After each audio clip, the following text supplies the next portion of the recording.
I'm not saying he was right, but somebody's saying the same thing he was saying, and she's saying it now. I think that there are a lot of women that want men that they're not qualified for. Ooh, Yeah, Sarah. I do. And this is what I mean by that. Please make a bar graph for yourself. One bar. Okay. Next bar, same height. 6 bars, the same height.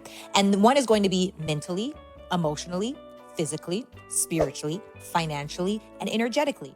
What I want you to do is I want you to rate yourself on a Fellas, we could take part in this too if you want to, you know. But some of us need help too. Nah, I'm not throwing I ain't throwing no shade at you or nothing, so don't feel offense. And if you do feel offense, you might just need to do it because at the end of the day, why leave the information and the garnering and being a better person just up to the women? It's not just a women thing. You can use the same shit and add a man's pizzazz to it. scale of 1 to 10, you cannot use 7. Where do you rank yourself? Mentally, emotionally, physically, spiritually, financially, and energetically. When you do those ones, add them all up and then divide it by 6 for your average of the number. What number do you have? If you haven't been to the gym and you are 75 pounds overweight, man or woman, do not give yourself an 8. Do not give yourself a 6. If you do not feel good, if you have low energy, if you know you ain't talked to God in 10 years, don't you give yourself no 9 on a spiritual level. If you know that you are so emotionally dysregulated and misaligned that you are incapable of navigating through conflict emotionally, you may not be that strong. So when you rank yourself on a scale of 1 to 10, and you cannot use 7 in those separate areas, if you are a 4, don't ask for no 10.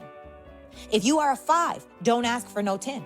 If you are a 6, don't ask for a 10. We have to be so self-aware with ourselves and where we lie on this thing, because a lot of us think that we deserve something. We feel entitled to something that we really don't have coming. And maybe ask your 3 closest friends, what would you rank me on a scale of 1 to 10, mentally, emotionally, physically, spiritually?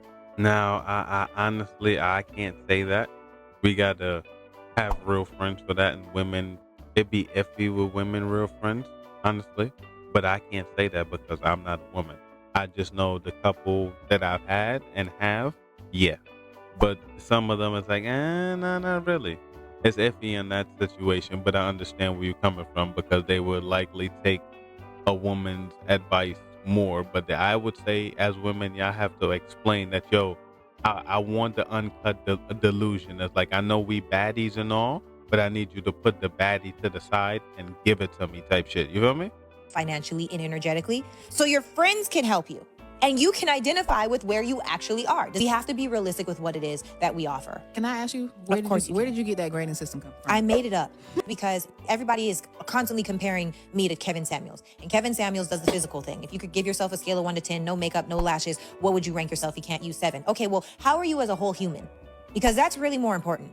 And when you look at the wholeness, because I believe that's what real, true life success is. Success is when you mentally, emotionally, physically, spiritually, financially, and energetically are happy with who you are. Obviously, you're excited for more growth, but you're excited about where you're at, right? So when you're actually there, you can look and see how I am. If they're not where they want to be, do you feel like they should just keep their legs closed, keep penises They in should their be pants? single and work on themselves. Because the truth is, we attract the level that we're at. This is the thing. If you're a 4, that doesn't mean you can't be a 5, 6, 7, 8, 9, 10. It doesn't mean that. What it means is that you've got work to do. And now you can see where those areas are. That also means don't try to fix everything at once. You've got to choose one thing, narrow in on that one thing. I think a lot of people get distracted inside of life because they're shooting for their big shift. But the truth is, your big shift is measured inside of your micro actions. She's not wrong. She's not wrong. Well, I'm sorry. I didn't watch the whole thing. I didn't know you said the same thing, but I was gonna play his video. I'm still gonna play his video anyway. Why do you think a woman who is average looking, below average physicality, below average weight, can sit around talking about they're gonna hold out? Oh wait, what are you waiting for? The answer is what many are waiting for is a sucker. They're waiting for somebody to go ahead and say, you know what? Even though you got 200,000 miles on you and had a couple of wrecks, I'm gonna go ahead and pay brand new prices for it. Now, yes, we know his message is not, it doesn't sound good, but it's the same shit Shorty was saying. Like, you can't shoot over what you are. we all shouldn't shoot over what we are, but we can be better. We definitely can be. He just wasn't saying that. He was just throwing the insults. Well, throwing the logic technically, which he not wrong. And yes, ma'am, I'm sorry if you do see this video. I'm sorry to compare you, but how am I to sit here and not tell you the truth when somebody else said it before you? Because he said it way before you were saying it, because you're saying it now. So Some of the attributes of an overly oppressed party of one. They say things like, not all women are like that. They say things like, well, I don't know about that. I can't speak for that, but I know for me and mine. Yet, you're single as French toast. yeah. So tell me what y'all think in the comments. I ain't gonna say too much. I already said enough in the video.